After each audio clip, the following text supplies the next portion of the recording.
नमस्कार, हर हर महादेव, जय भोलेनाथ। आप सभी का स्वागत है आपके खुद के यूट्यूब चैनल पर जिसका नाम है चाचा के फैक्ट्स। मेरा नाम नितिन है। जय श्री श्याम सभी को, जितने भी मेरी माताएं बहनें सुन रही हैं और मेरे बड़े छोटे भाई। आप सभी से ना बहुत बहुत ज़्यादा दिल लग चुका है मेरा, और आपका ये सपोर्ट मुझे आगे बढ़ने के लिए एक हिम्मत देता है। अगर आप पहली बार आए हैं और आप सोच रहे हो कि ये लड़का क्या इधर-उधर की बातें कर रहा है, तो हाँ, मैं ऐसा ही हूँ। मैं कहानी के बीच-बीच में इधर-उधर थोड़ा-सा अपने मन की बातें भी बोल लेता हूँ, और ये आदत ना मेरे से जाती नहीं है, सच्ची में। और ये बहुत सारे ऐसे मेरे मित्र हैं, परिवार के जो हिस्सा हैं, जिन्हें लोग सब्सक्राइबर बोलते हैं, ये उन्होंने मुझे कुछ बढ़ावा भी दे दिया है कि तू बोला कर, दिल खोल कर बोला कर भाई, हमें कोई दिक्कत नहीं है। इसीलिए मैं मन की सारी बातें बोल लेता हूँ। अभी फ़िलहाल अगर आप पहली बार आए हैं, तो बता देता हूँ थोड़ा-सा अपने बारे में। मेरा नाम नितिन है। मैं यहाँ से फैक्ट्स, ईश्वर से जुड़े चमत्कार, रोचक पौराणिक कथाएँ और तीसरी शक्ति के प्रकोप के बारे में बात करता हूँ। कहानी के माध्यम से समझाता बताता हूँ।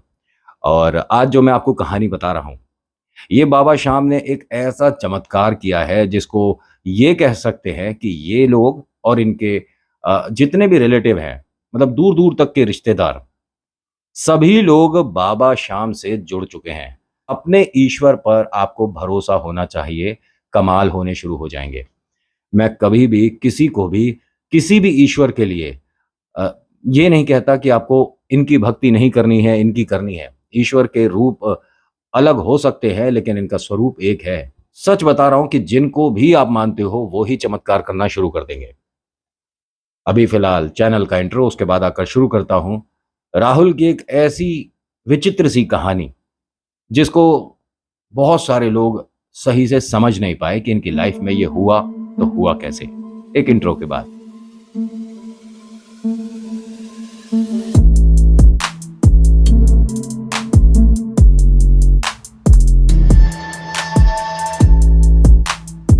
आज की कहानी राहुल की है और ये पुणे से है। ठीक है। लड़का 25 साल का हो गया है, लेकिन इसके पास अभी भी किसी तरह की कोई भी नौकरी नहीं है। छोटे बड़े कई काम ट्राई करे हैं, बट सफल नहीं हो पाया, या ये भी कह सकता हूं कि इसका मन ही नहीं लग रहा।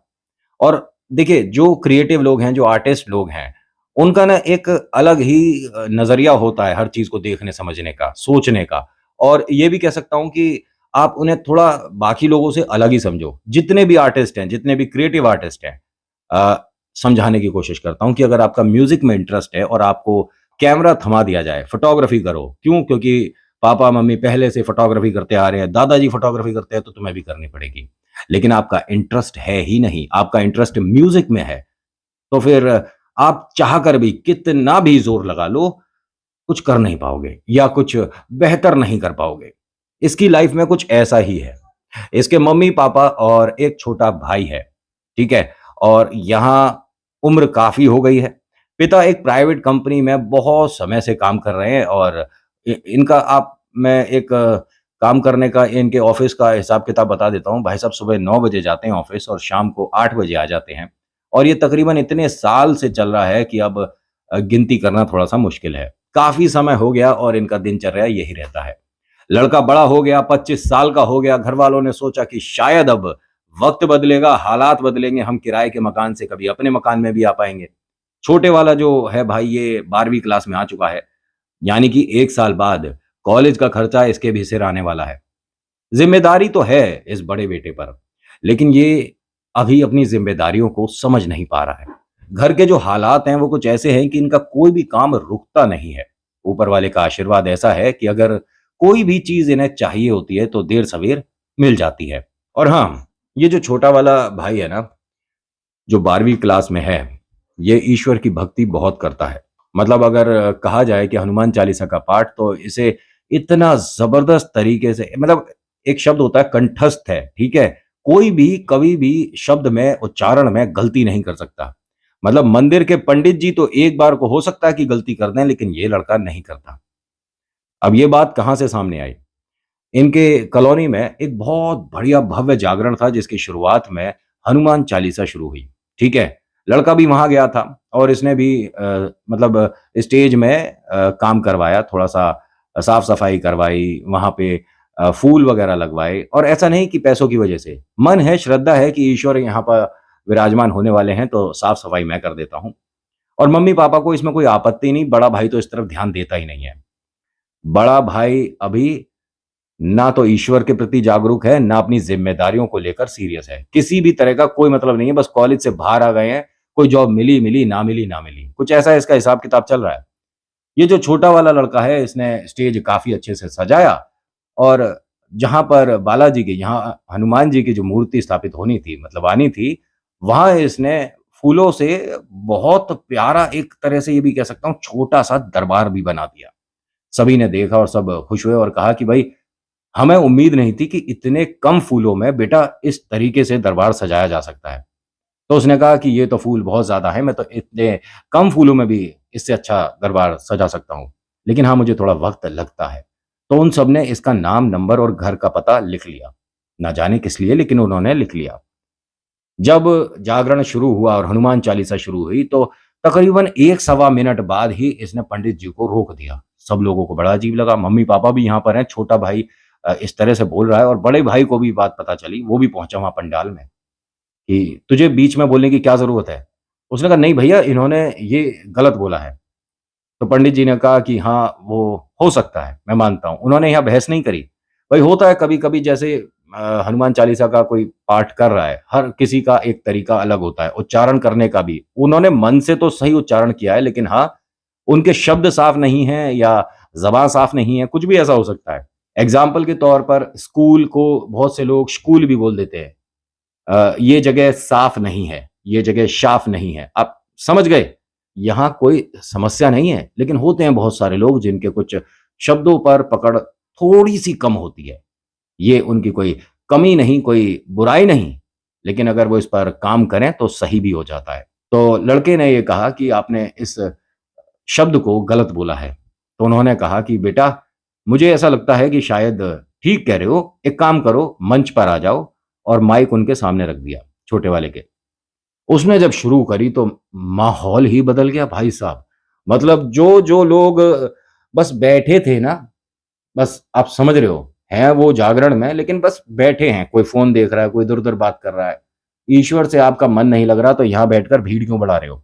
अगर इस तरह के लोग भी मेरे वीडियो देख रहे हैं, तो आपके लिए ये वीडियो नहीं है। मेरे भाई, जब तक आपकी श्रद्धा ईश्वर से नहीं लगेगी, आपकी ज़िंदगी में कोई चमत्कार नहीं होने वाला। लेकिन जब ये शुरू हुआ, तो भाई साहब हर किसी ने मंच की तरफ देखना शुरू कर दिया, और इसे तो लोग कम देख रहे हैं, हनुमान जी को देख रहे हैं।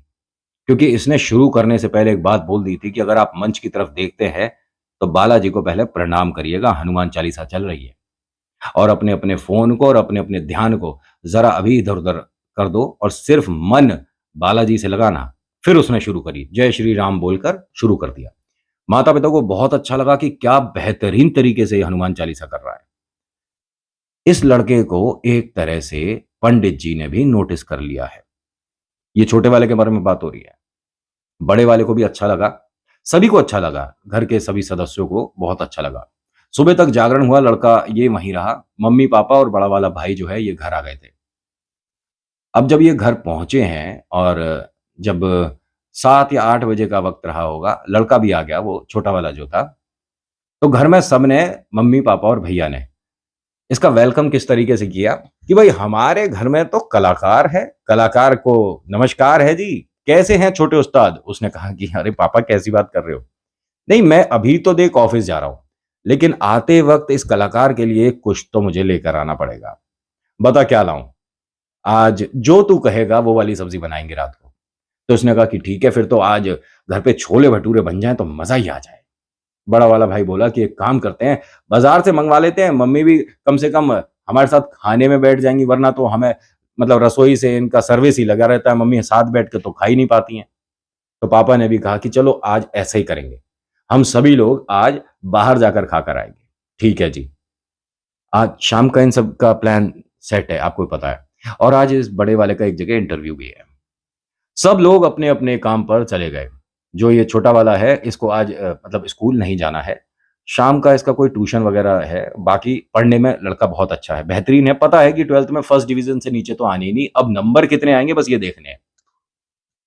जो मम्मी हैं ये बस ये मानिए कि ईश्वर के सामने हर बार ये कहती हैं कि ये तीनों आपस में हमेशा खुश रहें, प्रसन्न रहें, एक-दूसरे से कभी इनका बैर ना हो, आपस में इनकी एक तरह से दोस्ती बनी रहे, स्वस्थ रहें, मस्त रहें। पैसा तो देखिए कमा ही लेंगे, आज नहीं है क्या पता कल का वक़्त सही हो। माँ हर बार सभी के लिए अच्छा वक़्त माँगती हैं। होता क्या है कि आज ऑफ़िस में इनके पापा से एक भूल हो जाती है, ठीक है? यानी कि एक फ़ाइल जो कि 3 दिन पहले कहीं पहुँचनी चाहिए थी, वो नहीं पहुँची। बाय मिस्टेक थोड़ी उम्र की वजह से भी कह सकता हूँ, वो भूल गए, जिससे कंपनी वालों को थोड़ा-सा घाटा भुगतना पड़ा। उन्होंने इन्हें काफ़ी डाँटा है और जिस तरीके से इन्हें बोला जा रहा है, सामने वाले को इस तरह से बात नहीं करनी चाहिए थी। चलिए कोई बात नहीं, उनसे गलती हुई तो आप समझा सकते हैं, आप गालियाँ नहीं दे सकते किसी को पहली बात। उम्रदार है, उसकी भी इज़्ज़त है ना? और आप अपने केबिन में बुलाकर अकेले में क्या पता उसे कैसे भी बोल लो, बाहर तो बात नहीं जाएगी। लेकिन सभी को बुलाकर उसके स्वाभिमान पर ठेस पहुँचाना या उसके बारे में लोगों को बहुत ज़्यादा उल्टा-सीधा बोलना, जिससे वो टूटता चला जाए, गलत है। सामने वाले ने आपको कुछ बोला, आपने उसे इग्नोर कर दिया, तो ये उसकी बेइज़्ज़ती है। लेकिन कभी-कभी जवाब देना पड़ जाता है। वो इन्होंने काम कर दिया। इन्होंने कहा कि ठीक है सर, आप एक काम करिए, मेरा हिसाब कर दीजिए, मैं अपनी गलती स्वीकारता हूँ और मैं जॉब छोड़ता हूँ। उन्होंने भी देर नहीं लगाई। जैसे ही इसने कहा ना कि मैं जॉब छोड़ता हूँ, उन्होंने कह दिया कि ठीक है, आप अकाउंट डिपार्टमेंट से मिल लो और 2 दिन बाद आकर अपना चेक ले जाना। आप अभी के अभी अपना सामान उठाओ और निकलो यहाँ से। ये तो शब्द मैंने वो बोले हैं जो कि आप और हम सुन सकते हैं एक-दूसरे के साथ बैठकर यहाँ वीडियो में भी। लेकिन जो शब्द उसने बोले थे, जो इन्होंने मुझे फ़ोन पर बताया, वो सच में यहाँ से बोलने लायक भी नहीं थे। इतनी गंदी लैंग्वेज और इस कदर बदतमीज़ी से इन्हें बोला गया कि कोई स्वाभिमानी ऐसे जॉब नहीं करेगा। ये वहाँ से अपना बैग उठाते हैं, खाने का डिब्बा उठाते हैं और चल देते हैं। देखिए, अभी वक़्त है घर पहुँचने में, ठीक है? तो सही समय पर जाया जाए तो घरवालों को पता नहीं चलेगा। इनका ये मानना है। क्यों? क्योंकि आज दिन बहुत अच्छा है, क्योंकि बेटे ने कमाल करके दिखाया है, शाम को बाहर जाने का प्लान भी है और अगर मेरी वजह से इन तीनों का मन खराब हो जाए या मेरी वजह से इन तीनों का वक़्त खराब हो जाए, तो क्या फ़ायदा है मेरा? एक काम करता हूँ, आज नहीं मैं कल बताऊँगा कि मैं नौकरी से बाहर निकाल दिया गया हूँ। छोड़ी नहीं है, निकाल दिया गया है। जबकि आपको भी पता है कि रिज़ाइन इसने खुद किया है। गलती हुई है, माना है, उसे ये सही कर सकता था वहाँ पर रहकर, लेकिन वो लोग रहने दें तब ना। ऑफ़िस में इस तरह की राजनीति शुरू हो गई है कि आदमी चाहकर भी आगे सफल होने के लिए प्रयत्न नहीं कर पाता है। एक-दूसरे की टाँग खींचने में लग जाते हैं और अधिकतर ये तो प्राइवेट जॉब्स में बहुत होता है। आप किसी भी फ़ील्ड में हो, कैसी भी नौकरी कर रहे हो, लेकिन अगर प्राइवेट जॉब है, तो पता नहीं भैया आपकी टाँग कौन किस वक़्त खींच देगा। हर किसी को आगे बढ़ना है, हर किसी को पैसा कमाना है। सामने वाले को अच्छा लगे, बुरा लगे, कोई फ़र्क नहीं पड़ता। ये जो है अपने ऑफ़िस से थोड़ी दूर जब गया है, तो अपने एक मित्र को फ़ोन करा है, वो दूसरी कंपनी में काम करता है। उसने कहा लंच टाइम में मुझसे मिल तू, वहाँ जो भी हुआ है, मुझे साफ-साफ सारी बात बताइयो।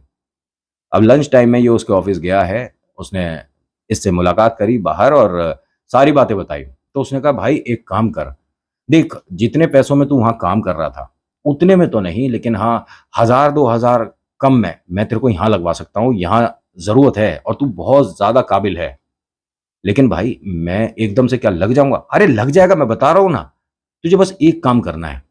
क्या काम करना है? जैसे ही इंटरव्यू शुरू होता है ना, सच-सच सब कुछ बता दियो। क्योंकि ये जो हमारे मालिक हैं, हमारे बॉस हैं, इन्हें किसी बात से कोई परेशानी नहीं, बस झूठ नहीं बोलना है। नहीं भाई मैं झूठ क्यों बोलूँगा? नहीं, मैं तेरे को एक बात साफ बोल रहा हूँ। अब जब ये इंतज़ार कर रहा है ना कि 2 घंटे बाद उनसे इंटरव्यू करना है, बात करनी है, मतलब इंटरव्यू देना है, तो वहाँ से बाबा शाम की एक झाँकी, आप समझते होंगे, झाँकी जा रही थी, तो हर कोई पर्चा बाँट रहा था और वो पर्चा ऐसा था कि 3 दिन बाद यहाँ से 12 बस जाएँगी, 12 बस जाएँगी खाटू श्याम दरबार। तो जिस-जिस को जाना है वो जाएगा और आपसे ₹1 भी नहीं लिया जाएगा। वहाँ रहना, खाना सब हमारी तरफ से होगा और 3 दिन वहाँ पर रुकेंगे। जो-जो जाना चाहता है, ये जो कागज़ दिया है, अपना नाम, अपने परिवार के वो जो सदस्य जितने आप जाना चाहते हो और अपना फ़ोन नंबर लिख दो। और झांकी में एक बहुत बड़ा बक्सा चल रहा था, उस बक्से में डालते रहो। और ऊपर बक्से पे साफ-साफ लिखा हुआ है कि एक तरह का ये जो लकी होगा ना, उस उसका नाम आएगा। तो इसने भी अपना नाम, अपना सब कुछ भर-भरा कर उस बक्से में डाल दिया। कहानी को ध्यान से सुनना, ठीक है? और कोई बात मिस हो जाए तो पहले उस बात को सुन लेना, वापस यहाँ पर आना। और हाँ, मैं बीच में बोल रहा हूँ लेकिन फिर भी आपको कहानी कैसी लग रही है बताना ज़रूर। अच्छी लग रही है तो लाइक करिएगा, पहली बार आए हैं तो कमेंट में लिखिएगा जय श्री श्याम, अपना नाम अपनी जगह और फिर आपका मैसेज। और प्लीज़ सब्सक्राइब करना, अगर आप बिना सब्सक्राइब करे वीडियो देखकर चले जाते हो तो। थोड़ी-सी हमारे को भी मदद मिल जाएगी। अब होता क्या है कि ये इंतज़ार कर रहा है और वहाँ जो भजन चल रहे हैं वहाँ पर जब जयकारा हो रहा है, जय श्री श्याम, हमारे बाबा जय श्री श्याम, तो वो इसको लाइन एक तरह से ये भी कह सकता हूँ कि मन में रम गई, समा गई, ये बोल रहा था, ये गा रहा था। वहाँ से इनके बॉस जा रहे थे, उन्होंने सुन लिया। 1 मिनट बेटा इधर आना, वो काफ़ी उम्र-दराज़ हैं, उन्होंने बुलाया। क्या बोल रहे थे अभी? नहीं, नहीं कुछ नहीं सर, मुझे उनसे मिलना है। कह रहे हाँ, हाँ, मैं ही हूँ वो। अच्छा इंटरव्यू के लिए आए हो क्या आप? मेरे पास फ़ोन आया था अनुराग का, वो आपके मित्र हैं। हाँ जी, हाँ, अनुराग ने मुझे आपके पास मिलने को बोला। आ जाओ बेटा, फटाफट से ऑफ़िस में आ जाओ, बातचीत करते हैं। ऑफ़िस में जाने के बाद बोलता है कि आपने वहाँ गेट पर क्या बोला था, पहले वो बताओ। कह रहे नहीं वो बाबा की झाँकी जा रही थी ना, तो बस वो जो गाना चल रहा था। कह रहे गाना नहीं होता, बाबा के भजन होते हैं। और तुम बाबा को कब से जानते हो? कह रहे नहीं मैं नहीं जानता और मैं जानना चाह रहा था इसीलिए मैंने वो पर्चा भरा। कौन सा पर्चा? उसने सारी बात बताई। उसने कहा अच्छा बस जा रही है? ओहो! मैं रह गया। तो ये हँसने लगा कि मालिक आपको क्या ज़रूरत है? आप पे तो इतना सारा पैसा है, इतनी बड़ी कंपनी। कहते ना, ना इसका स्वाद अलग है। वहाँ जाकर चाहे मैं इन सभी लोगों का खर्चा दे दूँ, लेकिन इस तरह से जाने में मुझे बहुत मज़ा आता है। एक अलग ही माहौल होता है, एक अलग ही आनंद आता है कि आप पूरी बस में एक साथ मिलकर सब लोग जा रहे हो। कोई किसी को जानता है, कोई किसी को नहीं जानता। बाबा की वजह से एक-दूसरे को लोग जानते हैं, उनके काम बनते हैं, लोग आगे बढ़ रहे हैं। और देखो, बाबा की वजह से तुझे बेटा जॉब भी मिल गई। लेकिन आपने मुझसे कुछ पूछा वगैरह तो है ही नहीं। अरे तू बाबा श्याम को जानता है ना, जॉब मिल गई, बात खत्म। कितने पैसों में आया था? मेरे को वहाँ पर इतने मिलते थे। इन्होंने दुगने कर दिए। इसने कहा लेकिन सर मैं आप दोबारा बता देता हूँ। कह रहे अच्छा नहीं चाहिए तो कोई बात नहीं। अब ये हँसने लगा नहीं मुझे चाहिए, मैं बहुत ज़्यादा खुश हूँ। कह रहे खुश हो तो बोलो जय श्री श्याम।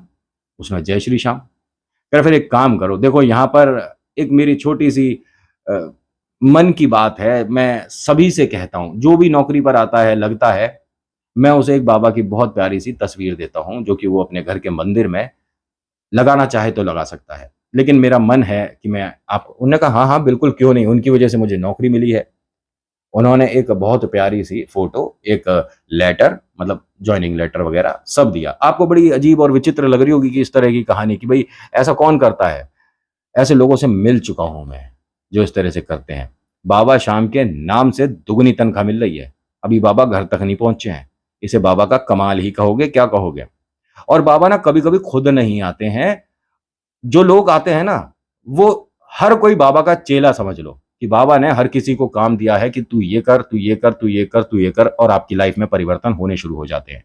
इसे कहते हैं बाबा का खेल, चमत्कार। ये भाई साहब अपने घर पहुँचे हैं।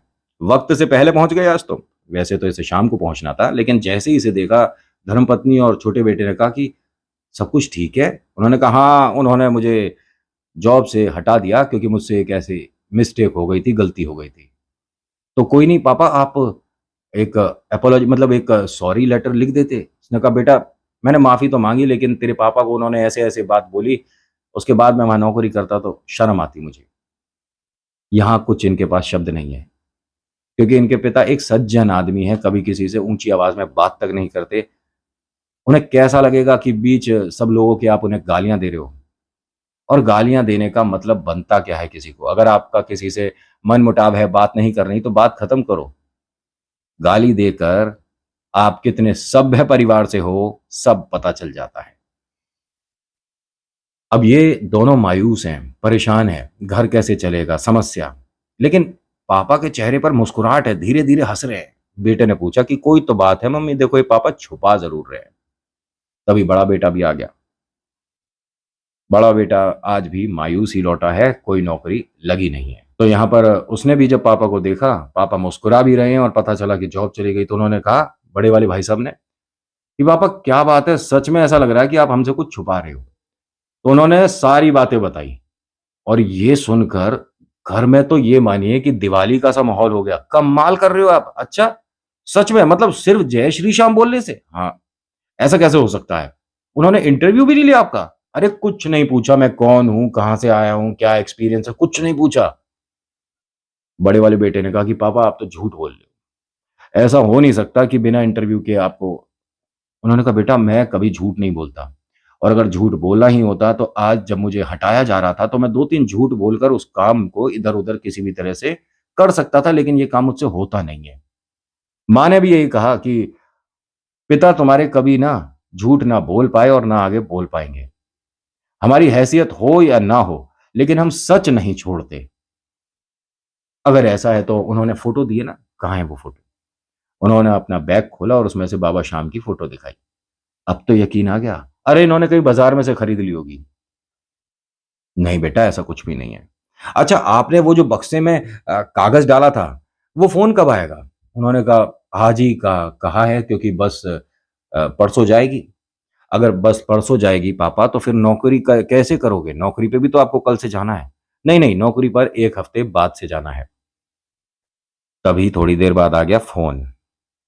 वो जी भाई साहब आपने पर्चा डाला था जय श्री श्याम, हम यहाँ से बोल रहे हैं। हाँ, हाँ।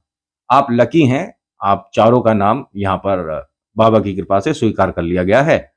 बस जब चलेगी आपको 1 घंटे पहले भी फ़ोन कर दिया जाएगा। अब तो जी यकीन पे यकीन होता जा रहा है कि बाबा घर में आ चुके हैं। किस्मत बदलनी शुरू हो गई है। तो ये जो बड़ा वाला लड़का है, इसने क्या कहा कि अगर ये इतनी ही सुनते हैं तो पापा मैं इनके आगे बोल रहा हूँ। मैं ना बहुत अच्छा ड्रम प्ले करता हूँ, बहुत अच्छा ड्रम प्ले करता हूँ। मुझे गिटार भी आता है। मेरा इंटरेस्ट म्यूज़िक में है और मैं आपसे छुपकर, माँ से छुपकर ट्यूशन भी लेता था। और हाँ, मैंने 3 महीने बच्चों को ट्यूशन में दूसरी जगह जाकर सिखाया भी है। मम्मी-पापा को बड़ा अजीब लगा कि तूने कभी बताया क्यों नहीं कि तेरा इंटरेस्ट म्यूज़िक की तरफ है? माँ एक बार मैंने बोला था लेकिन पापा ने मना कर दिया कि ये गाने बजाने में कभी पैसे नहीं कमा पाओगे, लाइफ़ में खुश नहीं रह पाओगे इसलिए मैं बस नौकरी ढूँढ रहा हूँ। पापा ने क्या कहा कि बेटा अगर ऐसी बात है, तो अब जो बाबा चाहेंगे वो होगा और अब तू इंटरव्यू पर नहीं जाएगा। जो तेरा मन है तू वो करेगा। देख, शुरुआत में तुझे पैसे उतने ही मिलते या थोड़े से ज़्यादा जितने मेरे तनख्वाह में बढ़ गए। 2-3 महीने तू अपना ये करके देख ले, क्या पता कहीं अच्छा समय मिल जाए, क्या पता कहीं एक अच्छा तेरे को जॉब मिल जाए म्यूज़िक की इंडस्ट्री में। पापा आप सच कह रहे हो? अरे हाँ, हाँ, बाबा मेरे हाथ में है, मैं कभी झूठ बोलूँगा क्या? अब तो बिल्कुल नहीं बोल रहा। देख मैं कभी झूठ भी नहीं बोला। अब बड़े वाले को भी यकीन हो गया है कि इनके घर में आने के बाद घर का माहौल बदलना शुरू हो गया है। इसमें हिम्मत नहीं हुई थी कभी माता-पिता से ये ज़िक्र करने की, लेकिन बाबा ने इसमें भी एक तरह से जान फूँक दी कि भाई तू भी बोल सकता है, तेरी भी ज़ुबान है। माँ-बाप से अपने दिल की बात साफ-साफ बता दे। तभी पापा के मोबाइल पर घंटी बजी। अब किसका फ़ोन आ गया? ये जागरण कमेटी वाले जो हैं, उनका फ़ोन है कि छोटे वाले बेटे से बात करनी है। हाँ जी, बेटा ऐसा है कि हमने आपको भजन गाते सुना है। आप बाकी भजन भी गा लेते हो? उसने कहा, "हाँ जी, लेकिन मेरी 12वीं की पढ़ाई है, मैं आ नहीं पाऊँगा।" "नहीं, नहीं, बेटा पढ़ाई सबसे पहले है, लेकिन जब आपका 12वीं के बाद वक़्त मिले, तो थोड़ा आप मिल सकते हो।" उन्होंने कहा कि, "हाँ, हाँ, ठीक है, बिल्कुल मिल सकता हूँ मैं, लेकिन आज तो हम बहुत ज़्यादा बिज़ी हैं, हम बाहर जा रहे हैं छोले-भटूरे खाने।" वहाँ से पंडित जी मुस्कुराए होंगे और उन्होंने कहा कि, "ठीक है, ये नंबर हमारा है और कभी ज़रूरत पड़े तो बेटा फ़ोन करना।" तो छोटे वाले ने कहा कि, "आपके वो जो पीछे म्यूज़िक वग़ैरह बजता है, क्या वो लोग हमेशा आपके लिए मतलब म्यूज़िक प्ले करते हैं?" तो पंडित जी ने कहा कि, "अरे बेटा, उसके बारे में तो बात ही ना करो, बड़े चिंतित हैं, परेशान हैं।" "क्यों? क्या हो गया?" मैं वैसे तो बहुत छोटा हूँ, लेकिन समस्या क्या हुई ये तो बताओ? पंडित जी ने कहा, "अरे वो जो बड़ी वाली ढोलक होती है ना, जो ड्रम होता है, 3-4 ऐसे लगे होते हैं, जो वो लड़का प्ले करता है, बजाता है, उसके हाथ में चोट आ गई और 3 दिन लगातार हमारे यहाँ जागरण कमेटी पे मतलब एक तरह की बुकिंग है। समझ ही नहीं आ रहा कि करें कैसे?" "अरे! मेरा बड़ा भैया बहुत अच्छा म्यूज़िक बजाता है।" क्या बात कर रहे हो? हाँ, हाँ, लेकिन वो थोड़ा-सा महँगा है। पंडित जी ने कहा कि बेटा महँगा-सस्ता तो बाद की बात है। सच में आता है उन्हें? हाँ, हाँ, वो हारमोनियम, गिटार, कैसियो, तबला, ढोलक सब आता है। बड़ा भाई वहाँ पर नम आँखों के साथ अपने छोटे वाले को देख रहा है। उन्होंने हाँ कर दिया। इसे पैसे जच गए। देखिए आर्टिस्ट को पैसे तो बाद में जचते हैं, अपना पहले काम जचता है। इसने छोटे वाले को गले लगा लिया और बोलता है रोते-रोते, "भाई कहाँ जाना है?" तो छोटे वाले ने कहा, "भैया देखो, ये जो आपको पैसे मिलेंगे, 3 दिन लगातार आपको वहाँ जाना है और ये तीनों दिन के पैसे मेरे हुए।" अब वो हँसने लगा बड़ा वाला कि चल ठीक है रख लियो लेकिन तू करेगा क्या? भैया मुझे फ़ोन खरीदना है और बहुत टाइम से मेरे मन में था, इतना अच्छा टाइम चल रहा है, देखो मैंने पहले तुम्हारी जॉब लगवा दी, अब मेरा हक है। ये मैं देखो मम्मी आप भी बीच में नहीं हो। मम्मी ने कहा कि अरे तुम दोनों की बात है, लड़ो अपने आप। माहौल अच्छे से बेहतरीन होता जा रहा है। ये सब लोग खाना खाने बाहर गए हैं। वहाँ से जब वापस लौटे हैं, तो ये जो है बड़ा वाला बेटा सबका आशीर्वाद लेकर उस जगह पहुँच गया जहाँ पर इसे जागरण में वो म्यूज़िक वग़ैरह बजाना है। अब ये शुरू हुआ। मतलब इस कदर बजाया उसने, इस कदर प्ले करा, इस तरह मतलब बेहतरीन परफ़ॉर्मेंस बोल सकते हैं और ये जिनके लिए प्ले करा है, वहाँ कुछ म्यूज़िक इंडस्ट्री से रिलेट करता हुआ कोई अ, मतलब शख्स बैठा हुआ था, कोई आदमी बैठा हुआ था। पहला दिन है ये। और जब ये आया है वहाँ बाबा श्याम के आगे घर पर, हाथ जोड़कर माथा लगाकर आया था कि बाबा यहाँ से मेरा हाथ थाम लो, मैं अब चलना शुरू हो रहा हूँ। उस जागरण के बाद वो अपना कार्ड देकर गया कि बेटा कभी वक़्त मिले तो मिलना। इसने घर पर आकर बताया। मम्मी ने कहा कि तो ये जो यहाँ तू अब जागरण में प्ले करता था ये नहीं करेगा? नहीं, नहीं करूँगा ना। भाई साहब 1 महीने में सिर्फ़ 3 दिन खाली गए थे। लगातार इस पर बुकिंग आ रही है। ये जो भाई साहब है ना, जब इन्होंने प्ले करना शुरू कर दिया और लोगों को पता चलना शुरू हो गया, तो ये एक कमेटी के साथ जिसे कहते हैं ना कि जुड़ जाना कि भई आप सिर्फ़ इन्हीं के लिए प्ले करोगे, ठीक है? और किसी के लिए नहीं आप म्यूज़िक बनाओगे। तो इसने ऐसा कुछ करा ही नहीं और उन सबका ऐसा ही था कि जिसका मन है वो आए, जिसका मन नहीं है वो ना आए। ऐसा हिसाब-किताब था कि भई सभी को ज़रूरत है, काम करना है तो आ जाओ, नहीं करना तो जाओ। किसी पे कोई ज़ोर ज़बरदस्ती नहीं थी और ऐसा होना भी चाहिए। और ये इस तरह से पॉपुलर होना शुरू हो गया कि इसके आस-पास मतलब पापा को सब लोग इसके बेटे के बड़े वाले बेटे के नाम से पहचानने लग गए। पापा बहुत खुश क्योंकि एक गर्व की बात होती है कि पिता को बेटे के नाम से जाना जा रहा है। और छोटा वाला तो आपको पता ही है, हर पंडित जी जानते हैं। ये बड़ा वाला भी अब पॉपुलर होता जा रहा है और जब ये बाबा श्याम के पास पहुँचे, ठीक है, खाटू जब पहुँचे हैं, तो वहाँ पिता ने एक बात बोली कि ये दोनों मेरे सितारे मुझे चमकते हुए देखने हैं बाबा और मैं माफ़ी चाहूँगा आपको आज पहली बार देख रहा हूँ लेकिन इतनी बात तो पक्की है कि जब से आप घर में आए हो, तब से हमारे हालात सुधरने लग गए हैं। मेरा कभी भी किसी भी ऐसा नहीं है कि ईश्वर से कोई मतलब गिला-शिकवा है कि उन्होंने मेरी बात नहीं सुनी। मैं ज़िंदा हूँ, साँस ले रहा हूँ, घर-परिवार ठीक है, सब कुछ अच्छा चल रहा है, ईश्वर का आशीर्वाद है। लेकिन बाबा ये जो आपने चमत्कार दिखा दिया ना, ये मैं किसी को बताते-बताते नहीं थकूँगा।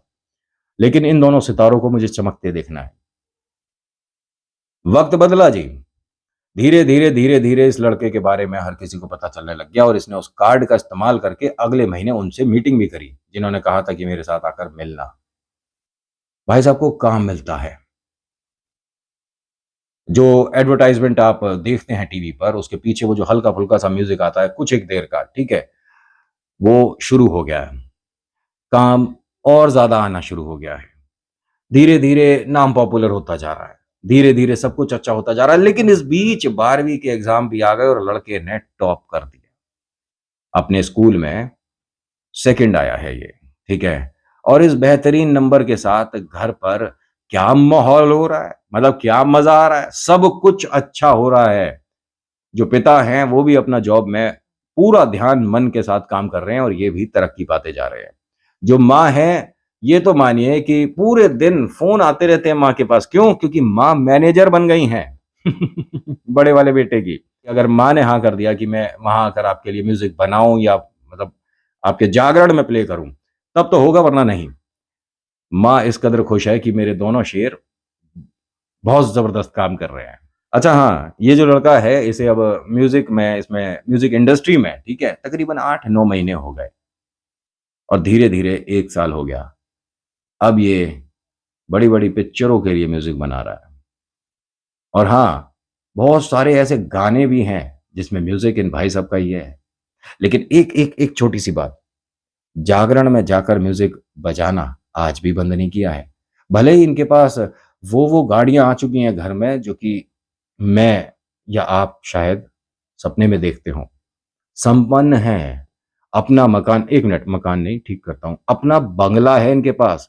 सिर्फ 2 साल में इन्होंने जो कमाल करके दिखाया है, इसे बहुत ज़बरदस्त चमत्कार मानते हैं इनके पूरे रिश्तेदार, पूरी कॉलोनी वाले, और अब बहुत से ऐसे लोग भी हैं जो इसकी वजह से बाबा शाम तक पहुँचे हैं। इनके जो मैनेजर हैं, मम्मी जी, ये आपके इस चैनल को, मतलब अपने इस चैनल को तकरीबन 1 साल से देख रही हैं। तो आज इन्होंने घर में सबसे पूछकर अपनी वीडियो, मतलब अपनी बात, अपना एक्सपीरियंस हमारे साथ शेयर किया। So thank you so much aunty ji. और आप सभी का ये सपोर्ट मुझे बहुत ज़्यादा हिम्मत देता है।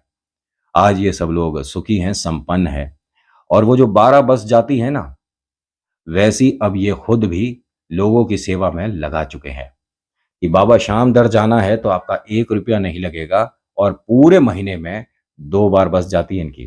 तकरीबन 5 बस 1 बार में जाती हैं। तो ख़ैर, आज की कहानी में इतना ही। आज की कहानी आपको कैसी लगी मुझे बताइएगा ज़रूर। अच्छी लगी तो लाइक करिए, शेयर करिए, कमेंट में लिखिएगा जय श्री श्याम, आपका नाम आपकी जगह। और मैं एक बार फिर से बोलूँगा, आप मेरी कहानियों पर ट्रस्ट करो, ना करो, कोई फ़र्क नहीं पड़ेगा। लेकिन अपने ईश्वर पर ज़रूर ट्रस्ट करो, फ़र्क पड़ना शुरू हो जाएगा। सो thank you so much for watching. मेरा नाम नितिन है। मुलाकात करूँगा आपसे एक अगली वीडियो में। हर हर महादेव, जय भोलेनाथ, धन्यवाद।